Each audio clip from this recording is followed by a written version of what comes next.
आप सभी का इस्तकबाल है आपके अपने channel chalk and Juster academy पे। और आज हम लोगों ने नई सीरीज शुरू की है जिसका नाम आपको पता होगा, आपकी कहानी हमारी जबानी। तो उर्दू के तालिब इल्मों के लिए काफी सारी चीजें जो हैं वो बहुत कम है, यूट्यूब पे मान ले या और भी सोशल मीडिया प्लेटफॉर्म पे मान ले। तो उसी के regarding chalk and Juster academy ने इस तरफ जो है वो थोड़ी सी कोशिश की है कि उन बच्चों को जो आने वाले एस्पिरेंट्स हैं, उन बच्चों को जो बच्चे सिलेक्ट हो चुके हैं किसी भी कॉम्पिटेटिव एग्जाम में, खास तौर से अभी जो आपने देखा होगा DSSB TGT का रिजल्ट आया, मेल और फीमेल का दोनों का रिजल्ट आ गया। हालांकि मेल बच्चों का भी फाइनल कट ऑफ आना बाकी है, जबकि फीमेल कैंडिडेट का पोस्ट कोड 53/21 का फाइनल कट ऑफ आ गया है। तो उसी सीरीज में लगभग 51 बच्चे जो है वो सिलेक्ट हुए हैं DSSB TGT में पोस्ट कोड 53/21 में। तो सबसे पहले तो उन तमाम तालिब इल्मों को चौक एंड जस्टर अकेडमी की तरफ से बहुत बहुत तहे दिल से मुबारकबाद। और आज का जो वीडियो है वो एक ऐसे कैंडिडेट की कहानी हम लोग लेकर आए हैं जिसने बहुत मेहनत की और बहुत मशक्कत के बाद जो है वो DSSB TGT को उन्होंने सिलेक्ट किया है।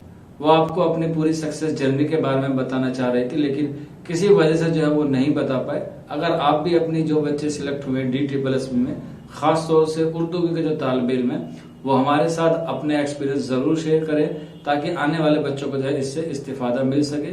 क्योंकि आप देखते होंगे कि और तमाम सब्जेक्ट के और तमाम जितने भी विषयों के जितनी भी वैकेंसीज आती है उसमें सिलेक्ट हो जाते हैं बच्चे, तो सबके इंटरव्यूज लिए जाते हैं, सब अपना एक्सपीरियंस शेयर करते हैं, लेकिन उर्दू वाले तालिब इल्मों की हौसला अफजाई नहीं करता। तो इसीलिए चौक एंड जस्टर अकेडमी ने एक नई सीरीज शुरू की है, आपकी कहानी हमारी जुबानी। तो उसी सीरीज में आज हम लोग बात करेंगे संभल की एक कैंडिडेट है जिसका नाम है जमन। उनका सिलेक्शन हुआ है अभी DSSB TGT में। उन्होंने अपना जो जर्नी है वो हमारे साथ शेयर की है और उसी को मद्देनजर रखते हुए आज मैं आप लोगों को उनकी एक छोटी सी जर्नी बताने वाला हूं, जिसमें उनके एकेडमिक से लेके और उनके सिलेक्शन तक का जो प्रोसेस है वो सारी जितनी भी उनकी जर्नी रही है वो सारी बात मैं आज आपको इस वीडियो में बताने वाला हूँ। इससे आपको आने वाले जो बच्चे हैं उनको बहुत फायदा होगा, और जो बच्चे अपने घरों में दुबक के बैठे हैं, जो अपना एक्सपीरियंस शेयर नहीं करते, उनको भी हो सकता है थोड़ी सी समझ आ जाए और वो भी आने वाले जनरेशन को अपने एक्सपीरियंस बताएं ताकि उनका भी कोई फायदा हो सके। तो सबसे पहले हम बात करें जमन की, तो जमन का ताल्लुक उत्तर प्रदेश के संभल जिले से है और उनकी जो एकेडमिक क्वालिफिकेशन है, उनका जो 10वीं 12वीं है वो CBSE बोर्ड से है और उनके पास उर्दू नहीं था। उसके बाद उन्होंने अलीगढ़ मुस्लिम यूनिवर्सिटी का जो है वो एंट्रेंस एग्जाम दिया और BA ऑनर्स में उन्होंने वहां पे एंट्रेंस क्वालिफाइंग किया और उनका दाखिला मुस्लिम यूनिवर्सिटी में BA ऑनर्स उर्दू में हो गया। हालांकि उनके पास 10वीं में और 12वीं में उर्दू नहीं था। काफी सारे बच्चे इस बात को लेकर डाउट में रहते हैं कि अगर हमारे पास 10वीं और 12वीं में उर्दू नहीं है तो हम लोग किसी भी कॉम्पिटेटिव एग्जाम में नहीं बैठ सकते। ऐसा नहीं है, आप जो उनकी एलिजिबिलिटी है, जो उनके क्राइटेरिया होता है उसमें आप जो फुलफिल कीजिए। 10वीं 12वीं में आपके पास होना जरूरी नहीं है। अगर आप जामिया मिल्लिया इस्लामिया के BA ऑनर्स उर्दू में एडमिशन लेंगे या किसी भी सेंट्रल यूनिवर्सिटीज में आप लोग BA ऑनर्स लेना चाहते हैं तो जरूरी नहीं है कि आपका 10वीं और 12वीं में उर्दू हो। आप 12वीं के बाद एंट्रेंस एग्जाम को क्वालिफाइंग कीजिए और उसके बाद आप उर्दू या और कोई भी सब्जेक्ट आप पढ़ना चाहते हैं तो पढ़ सकते हैं।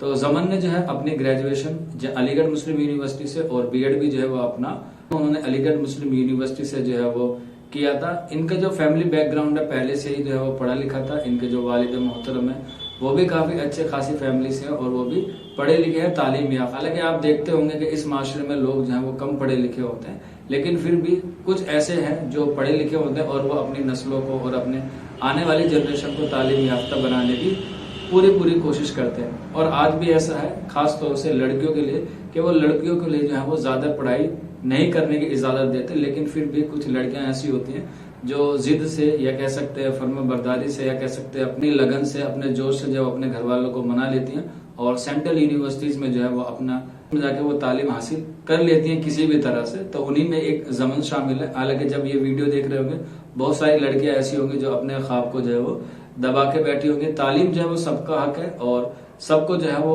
अपना अधिकार जो है वो उनको मिलना चाहिए। तो जमन ने अपना ग्रेजुएशन और अपना BEd जो है वो अलीगढ़ मुस्लिम यूनिवर्सिटी से किया।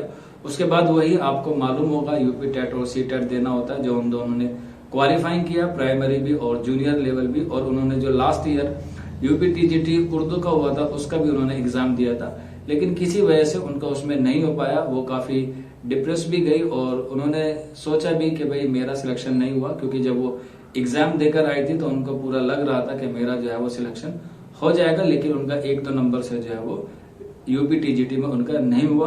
तो यहीं से जो है वो आपके सब्र का एक नया चैप्टर शुरू होता है, एक नई आपकी एक मंजिल शुरू होती है। फिर उसी वक्त आपको पता भी होगा कि DSSB टीजीटी की वैकेंसीज आ गई थी और उसका भी एग्जाम जो है वो उसी के आगे पीछे था, लगभग 1-1.5 महीने का वक्त था। तो उसमें 2 पेपर होते हैं, आपको पता ही होगा, पेपर फर्स्ट और पेपर सेकंड। अब इनका उर्दू तो था नहीं शुरू से, इन्होंने सिर्फ ग्रेजुएशन में पढ़ा था और बीएड में भी जो है वो उनका ज्यादातर एजुकेशन से रिलेटेड जो है वो उनको पढ़ाया गया था। तो इसीलिए उन्होंने उर्दू पे कमांड करने के लिए न्यूज़पेपर का सहारा लिया और बहुत सारी किताबें जो है उन्होंने पढ़ी, सेमिनार्स वगैरह में गई जहां उर्दू के सेमिनार होते थे। तो इसलिए उनकी जो उर्दू है वो काफी अच्छी हो गई और उनका जो बैकग्राउंड था एकेडमिक में उसमें कोई उर्दू नहीं था, तो उन्होंने ज्यादातर किताबें, सेमिनार और न्यूज़पेपर का सहारा लिया, जिससे उनकी जो उर्दू है वो अच्छी हो गई। अब बात कही उन्होंने फर्स्ट पेपर पे, तो उन्होंने फर्स्ट पेपर के लिए बहुत सारे बच्चे कोचिंग वगैरह लेते हैं, तो उन्होंने दोनों पेपर की कोचिंग नहीं ली थी, सिर्फ सेल्फ स्टडी की थी, जिसमें सेल्फ स्टडी में उन्होंने आपके लिए 3 सब्जेक्ट पे सबसे ज्यादा कमांड की और वो था उनका इंग्लिश, रीजनिंग और हिंदी। मैथ और उनका जो जीएस था वो उनका कमजोर था। और ये बात मैं आपको पहले ही बता चुका हूँ कि आप अगर DSSB का एग्जाम क्वालिफाई करना चाहते हैं टीजीटी वाला, तो आपको सारे सब्जेक्ट पे कमांड करने की जरूरत नहीं है। आप अगर 3 भी सब्जेक्ट पे कमांड कर लेंगे तो आपका सफिशिएंट क्लियर हो जाएगा, क्योंकि उसमें पासिंग मार्क्स आपको पता ही होंगे 40% का लाना जरूरी होता है। तो इन्होंने ऐसी तरतीब बनाई और टाइम को मैनेजमेंट किया। आपको पता भी होगा कि चीजों को मैनेज करने में कितना वक्त लगता है, खास तौर से जब आप कॉम्पिटिटिव एग्जाम की तैयारी करते हैं और आपका एक पोर्शन कमजोर हो और एक पोर्शन जो है वो आपके लिए नया हो। तो इसीलिए उन्होंने मैनेज किया और फर्स्ट पेपर में 3 सब्जेक्ट पे कमांड की, बाकियों को उन्होंने कम किया। उनको लगता था कि सारी चीजें कवर नहीं हो पाएंगी, तो इसलिए उन्होंने 2-3 सब्जेक्ट पे ही कमांड की और रिजल्ट जो है वो उनके सामने है। यानी कि उन्होंने फर्स्ट पेपर और सेकंड पेपर को अच्छे से मैनेज किया और अपनी जो कामयाबी है जो उन्होंने हासिल की। और उन्होंने हमसे कहा था कि आप अगर जब ये वीडियो बनाएं तो ये लोगों को बताएं कि 5 सब्जेक्ट पे कमांड करने की जरूरत नहीं है, जो भी आपके 3 बेस्ट हो उसमें जो है वो आप लोग जो है वो इसमें अच्छे से मेहनत करें। और ये बात का खास तौर से ख्याल रखें कि आपकी एक्यूरेसी जो है वो बहुत अच्छी हो, यानी कि ज्यादा लो ना हो, ठीक ठाक हो। लगभग कुछ बच्चे ऐसे होते हैं कि बहुत सारे तुक्के लगा देते हैं और फिर बाद में उनका सिलेक्शन नहीं हो पाता है। तो ये बात आप लोग खास तौर से ख्याल रखें, जो बच्चे आने वाले तैयारी कर रहे हैं DSSB की, कि आप लोग जो हैं बिल्कुल एक्यूरेसी को मेंटेनेंस करके रखें। 95 या 90 के अबाव ही जो है वो आप अपनी एक्यूरेसी इससे आप रखें, इससे आपको जो है वो बहुत फायदा मिलेगा।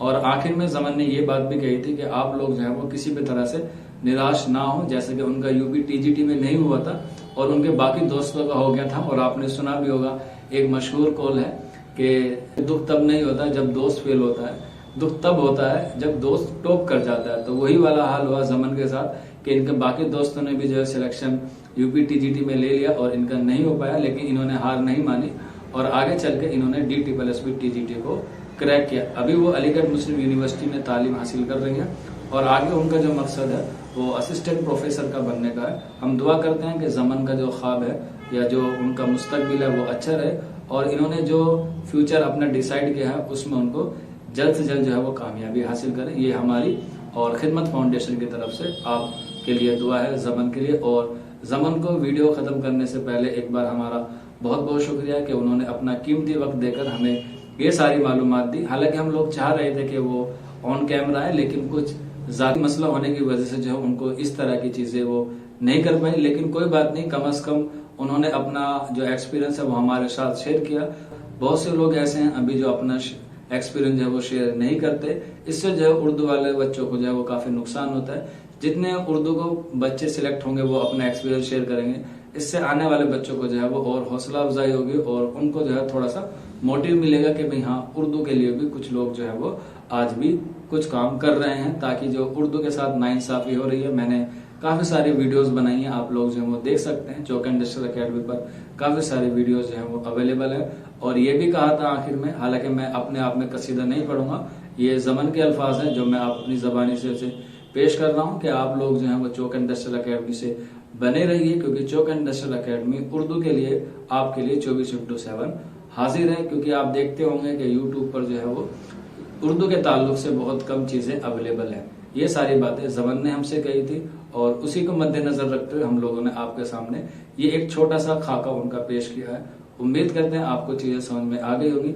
फिर भी कोई डाउट है या कोई क्वेरी है तो आप लोग नीचे कमेंट बॉक्स में हमसे पूछ सकते हैं, या फिर आप हमारे व्हाट्सएप नंबर 9045220432 पे भी हमसे रब्ता कर सकते हैं। जल्दी आप लोगों के सामने में एक बार फिर हाजिर होऊंगा एक नए कैंडिडेट की जर्नी के साथ।